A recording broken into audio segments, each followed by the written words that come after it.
Hey guys, welcome to Lala's Kitchenette. I'm Lala, and on this channel, we discover ways to elevate your cooking skills using ingredients you probably already have in your own kitchen. If you're new here, welcome aboard into our tiny kitchen. If you're a returning subscriber, thank you for your support.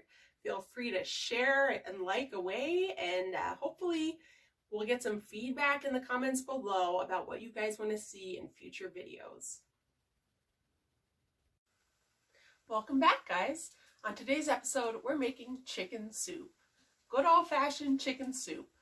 I think that's something we all need in today's day and age, is a big steaming bowl of calming, soothing chicken soup. So, I have here 2 yellow onions, diced, 4 large stalks of celery, which I went ahead and I took one stalk that had a bunch of leaves on it, and I intentionally used the leaves in this because that will lend a lot of flavor to our broth. I hate it when people throw away like celery leaves, or like they throw away the stalks that have a lot of leaves on them. No, just chop it all up and put it in there. This is flavoring. And then I got 4 large carrots chopped. I have 2 shallots and 3 cloves of garlic. I have about a cup of parsley, which would be like a third of a bunch chopped. I got about a half gallon of chicken broth, and then I have a whole chicken, which I went ahead and dry rubbed it with my personal favorite spice blend for chicken soup. I went ahead and washed it under cold water, and then I rubbed it with salt, pepper, toasted fennel seed, parsley, and red pepper flakes.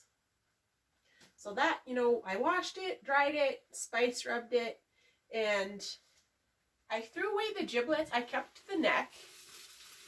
And I have actually, that is in here right now, the neck, with a little bit of broth and olive oil. So it's time to start adding our veg. It's our 2 yellow onions.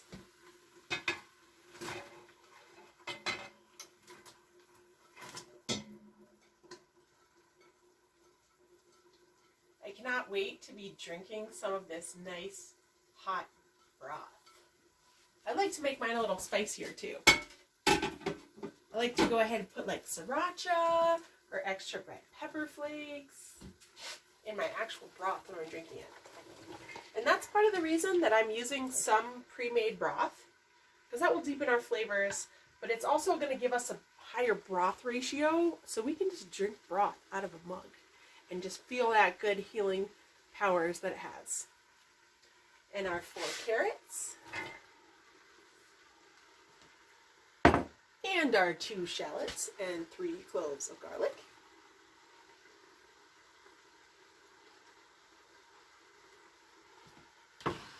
And our approximately a cup of parsley into the pan.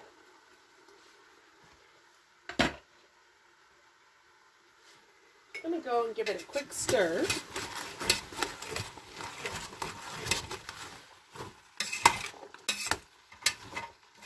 I may go ahead and dose it with just a little bit more olive oil. A little olive oil, a little more broth, and then we'll add the chicken.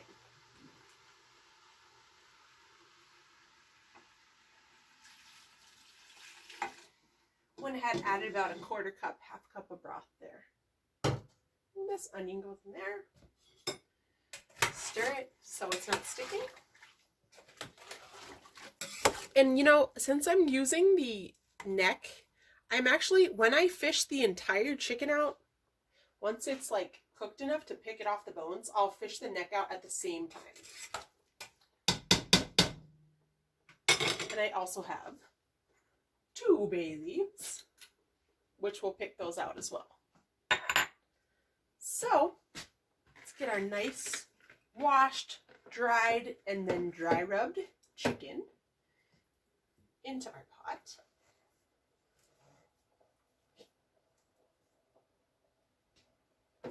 Get those herbs out of there. And we'll go ahead and cover this with the rest of our broth, which was approximately half gallon. And then we're going to cover the rest of it with cold water.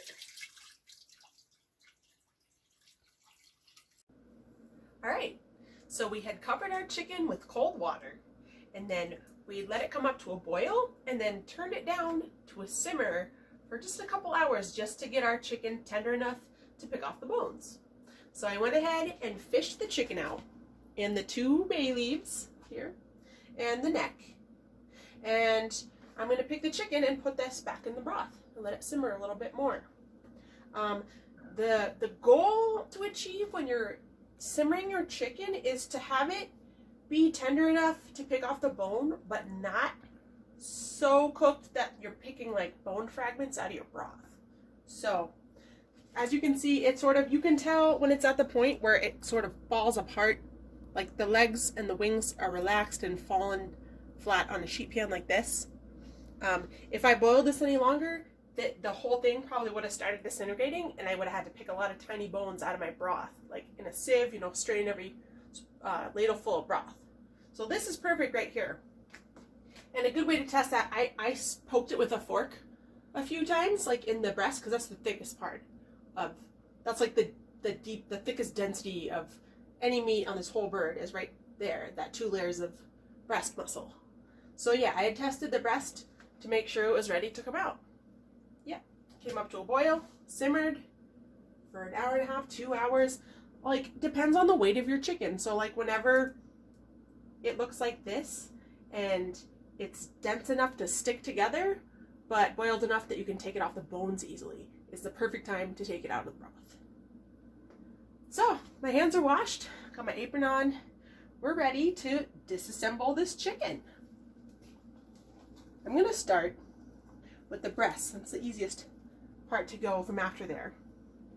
And we're just gonna rip this into bite-sized pieces. And we're gonna be on the lookout for any gristly bits or fat bits that we need to throw out. Like this one right here. See, there's like a little bit of connective tissue.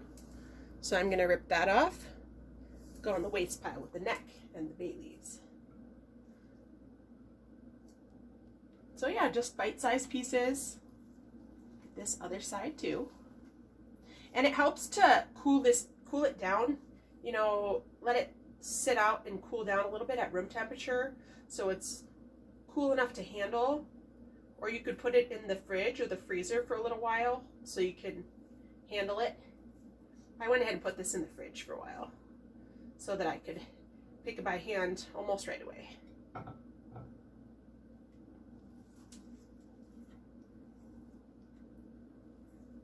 I'm also going to show you guys how to make some rice to go with your chicken soup. That used to be a favorite in my house growing up, and my grandparents' house. They would always be like, pasta, rice, or both, because my grandma would be serving everyone their bowl from the kitchen. They'd be like, pasta, rice, or both, go ask grandpa. Or whatever, you know, and we'd all put in our order and get our personalized favorite bowl of chicken soup at the table. My grandma would have cooked meatballs in her broth as well, and then she would strain the broth. She would strain the vegetables out of that part, and you get a bowl of 3 meatballs and just strained chicken broth. So good.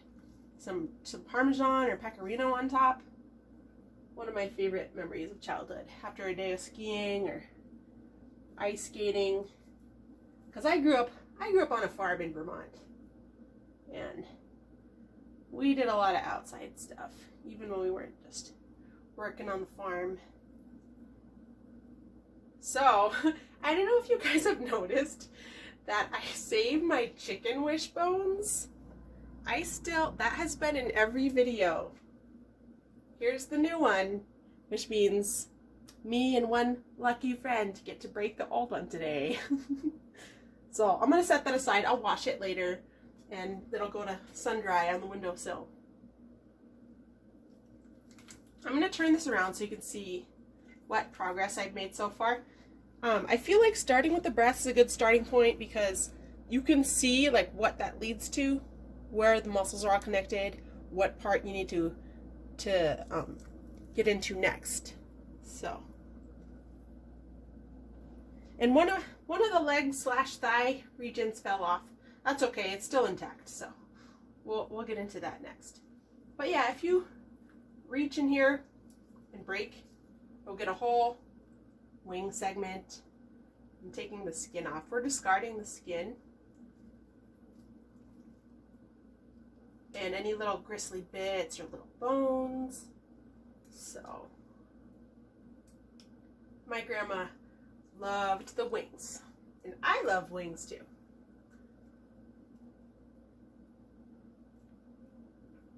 My grandma also is probably the reason I have so many plants in my greenhouse right now.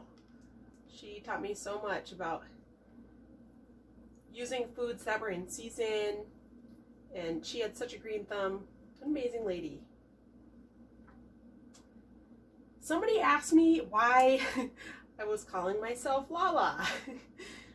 And to be honest, that's a nickname my next youngest brother gave me when he was a kid, because he had a hard time saying our names, and he called me Lala.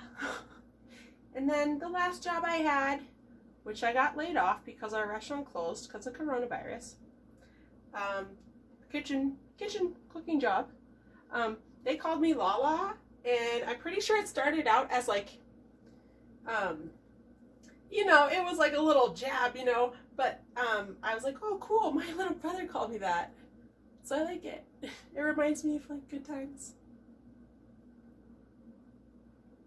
But yeah, I do have a tendency to kind of like get in the zone when I'm line cooking or when I'm like really into something, so I am a little Lala sometimes. But like, this is my heart right here. This is who I am. And I really am so glad that you guys are all here. And then I'm like sharing this knowledge with you, sharing my tiny kitchen space.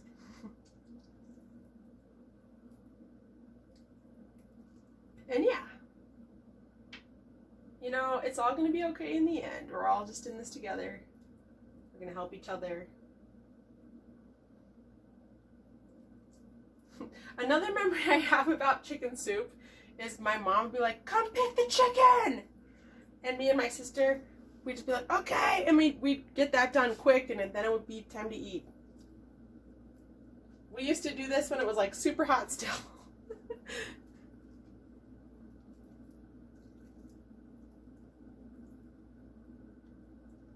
My sister actually gave me some of these aprons you see in the background. Like, my sister gave me this "your opinion wasn't in the recipe" apron. Like, so cool. She's so cool.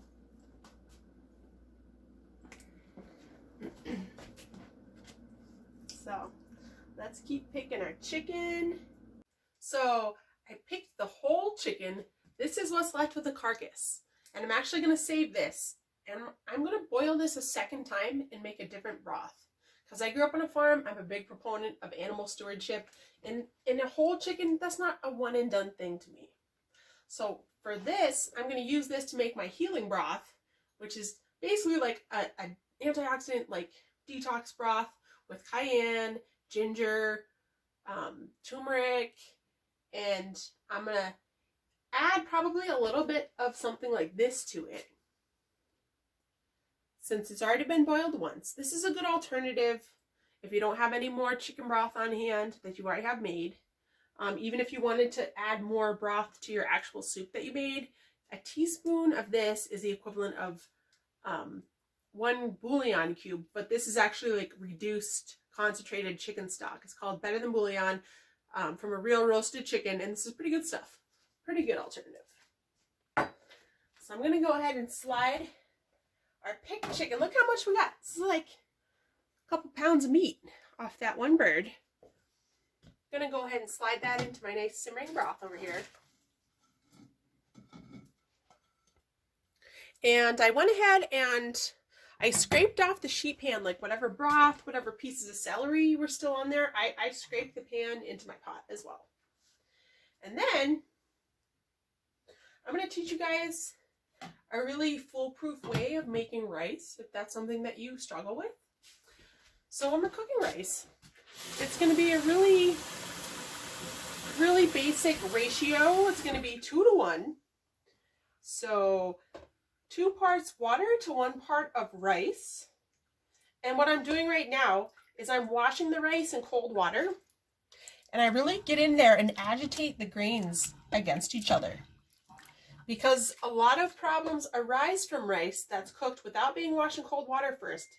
Because of what happens during the shipment process is all those grains are rubbing against each other, and it creates this like powdery residue, which is what creates gumminess in your rice, and it keeps it from cooking like to that nice solid grain that we all love. So that's a big pet peeve for me. Not washing your rice, not agitating it. We are going to wash this until the water runs clear. So I'm just going to agitate. I'm going to get all that coating of travel starch that it got during shipment, during processing. I'm going to wash all that off. So I'm just agitating the grains, and I'm going to wash it until the water runs completely clear, using always cold water.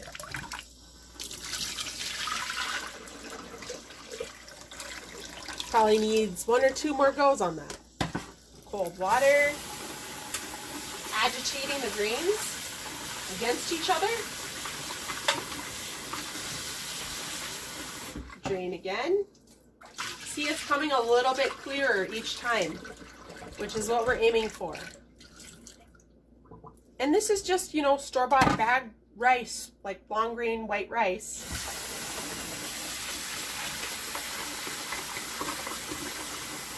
You can use, this is the same thing you would use for parboiled rice, wild rice, short grain, long grain. All of those need to be washed to get rid of the excess starch coating on the outside. Looks like we're pretty close to almost there. Getting there, a little murky still. I'm going to do this one more time. You have no idea how big of a difference this makes in making perfect rice, is washing it thoroughly in cold water. Looking pretty good. Getting pretty clear. That's awesome. All right. And then, using our 2 to 1 ratio, I'm going to fill it again with cold water. So 1 part rice, 2 parts cold water.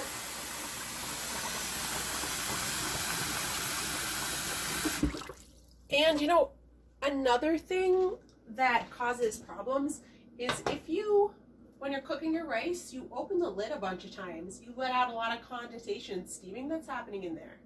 And that's definitely not what we want at all.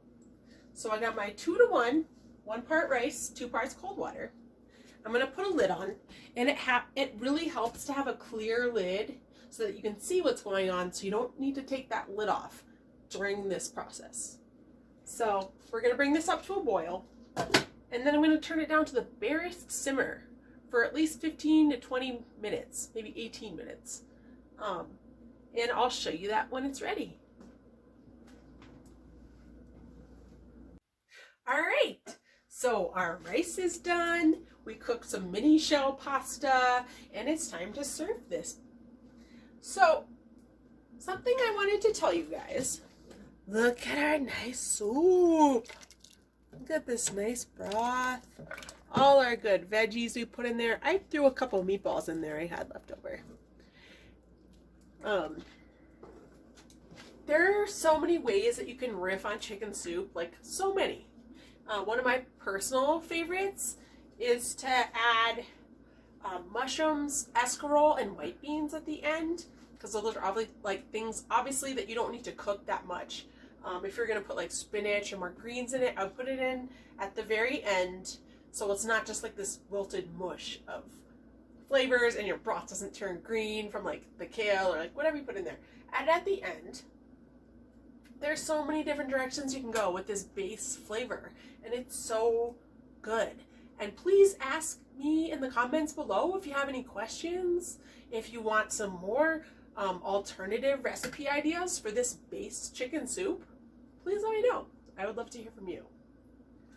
So, we have nothing left to do but serve this soup.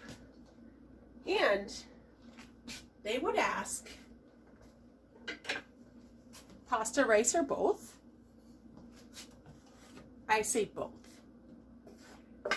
Look, we have these nice mini shells cooked to perfection. Oh yeah, I love it. We have our rice over here. All we gotta do is spoon some of our amazing broth over this. I like to sink way down to the bottom of the pot, get a bunch of veggies in that first one, and the next one, it's all just this golden, perfectly seasoned broth. Check it out, guys. You can make chicken soup. We just did it. And you saw it here on Lala's Kitchenette. Peace out. It's Lala.